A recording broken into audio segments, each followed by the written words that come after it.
வணக்கம் நண்பர்களே.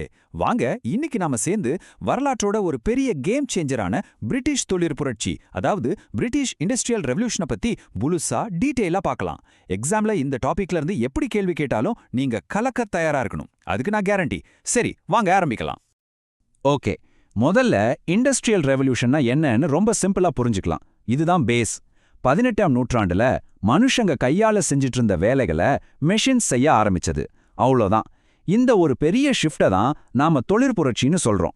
யோசிச்சு பாருங்க, ஒருத்தர் கையால ஒரு நாளைக்கு ஒரு துணி நெய்யறது எங்க, ஒரு மிஷின் அதே நேரத்துல 1000 மீட்டர் துணியை நெய்யறது எங்க.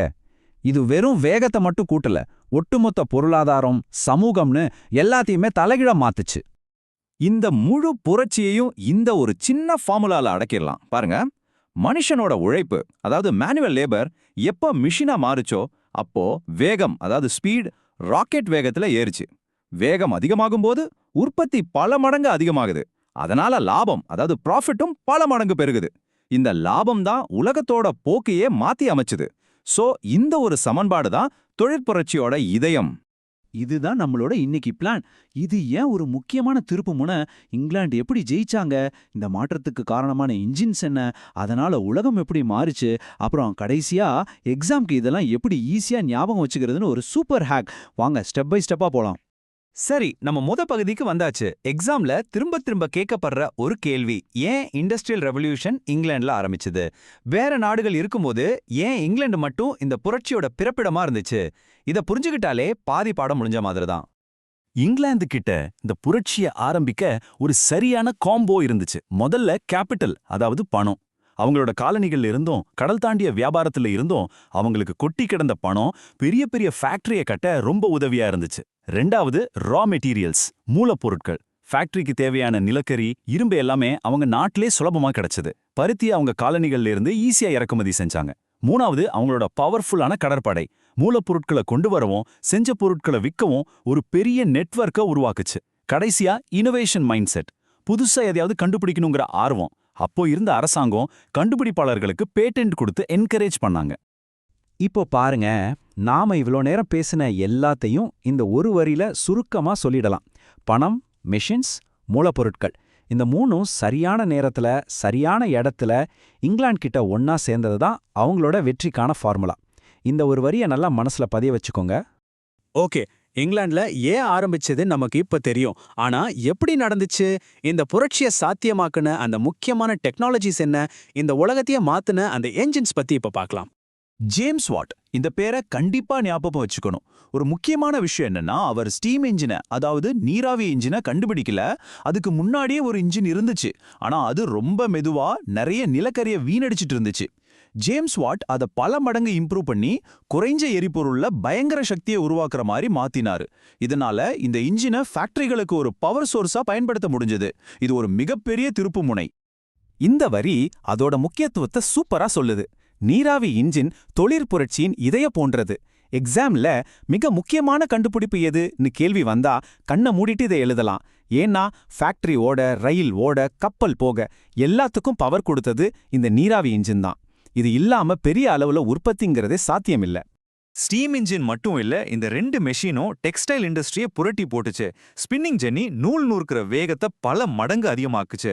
பவர்லூம் துணி நெய்கிற வேலையை முழுசா ஆட்டோமேட்டிக் ஆக்கிடுச்சு. இதனால என்ன ஆச்சுன்னா, துணி உற்பத்தி கற்பனை பண்ண முடியாத அளவுக்கு உயர்ந்தது. ஒரு கண்டுபிடிப்பு இன்னொரு கண்டுபிடிப்பை தூண்டுச்சு. இப்படி தொடர்ச்சியா புது புது மெஷின்ஸ் வந்ததுதான் புரட்சியை அடுத்த லெவலுக்கு கொண்டு போச்சு. சரி, ஒரு நிமிஷம் நிறுத்தி நாம கத்துக்கிட்டதை சரி பார்க்கலாம். இந்த டேபிள் காரணத்தையும் விளைவையும் அழகா கனெக்ட் பண்ணுது. ஸ்டீம் என்ஜின் பயங்கரமான பவரை கொடுத்துச்சு. அதனால பெரிய ஃபேக்டரிஸ் உருவாச்சு. ஃபேக்டரிஸ் மூலமா மாஸ் ப்ரொடக்ஷன், அதாவது அதிக அளவு உற்பத்தி சாத்தியமாச்சு. இந்த வேலைகளுக்காக மக்கள் கிராமத்துல இருந்து நகரத்துக்கு வந்ததால சிட்டிஸ், அதாவது நகரங்கள் பயங்கரமா வளர ஆரம்பிச்சது. இத மனசுல பதிய வச்சுக்க ரொம்ப உதவும். அடுத்த பகுதிக்கு போலாம். இந்த மாற்றங்களால சமூகத்துக்கு என்ன ஆச்சு? நல்லதும் நடந்தது, கெட்டதும் நடந்தது. எக்ஸாம்ல கட்டுரை மாதிரி எழுதுற கேள்விகள் பெரும்பாலும் இந்த பகுதியிலேருந்து தான் வரும். அதனால கொஞ்சம் கவனமா கேளுங்க. பின்வருவனவற்றில் எது இதன் விளைவு அல்ல அப்படின்னு ஒரு கேள்வி அடிக்கடி வரும். அதனால ரெண்டு பக்கத்தையும் தெரிஞ்சுக்கிறது ரொம்ப முக்கியம். ஒரு பக்கம் நிறைய பொருட்கள் உற்பத்தியாச்சு, நகரங்கள் வளர்ந்துச்சு, மக்களுக்கு புதுசா வேலை கிடைச்சது, எல்லாம் சரி. ஆனா இதுக்கு ஒரு இருண்ட பக்கமும் இருந்துச்சு. தொழிலாளர்கள், குறிப்பா பெண்கள், குழந்தைகள் தினமும் 12லேருந்து 14 மணி நேரம் எந்த பாதுகாப்பும் இல்லாத மோசமான சூழல்ல வேலை செஞ்சாங்க. சின்ன குழந்தைங்கள மிஷினுக்கு அடியில போய் சுத்தம் செய்ய வச்சாங்க. ஃபேக்டரி புகையால நகரங்கள மாசுபாடு ரொம்ப அதிகமாச்சு. சோ இதுக்கு ரெண்டு முகம் இருக்கு. சரி, இப்போ ஒரு குயிக் ரிவிஷன் டைம். எக்ஸாம்ல அடிக்கடி கேட்கப்படுற கேள்விகளை வேகமா பார்க்கலாம். ரெடியா? முதல் கேள்வி, தொழிற்புரட்சி எங்க ஆரம்பிச்சது? சூப்பர், இங்கிலாந்து. இதே வேகத்துல அடுத்த கேள்விக்கு போகலாம் வாங்க. இதோ இன்னொரு பொதுவான கேள்வி.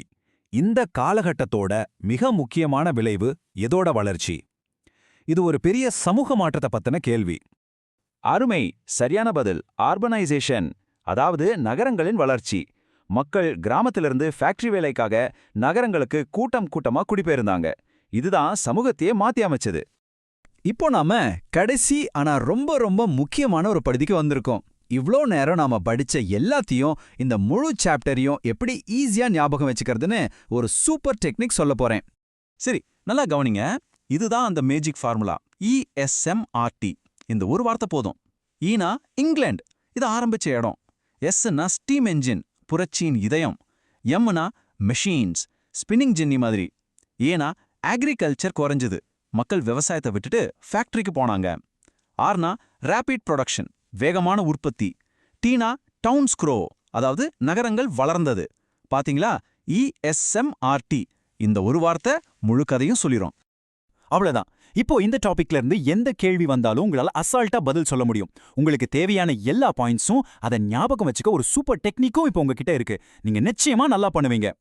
இந்த விரிவான விளக்கம் உங்களுக்கு ரொம்ப யூஸ்ஃபுல்லா இருந்துச்சுன்னா, அடுத்ததா உங்களுக்கு எந்த டாபிக்ல இதே மாதிரி ஒரு டீடைல்ட் எக்ஸ்பிளனேஷன் வேணும்னு மறக்காம கமெண்ட்ல சொல்லுங்க. நான் அடுத்த வீடியோல அதை வளர்க்குறேன். இதே மாதிரி இன்னும் நிறைய எக்ஸாம் டாபிக்ஸை ஈஸியா புரிஞ்சுக்க நம்ம சேனலுக்கு சப்ஸ்கிரைப் பண்ணிடுங்க. உங்க தேர்வுல நீங்க வெற்றி பெற என்னோட மனமார்ந்த வாழ்த்துக்கள். நல்லா படிங்க.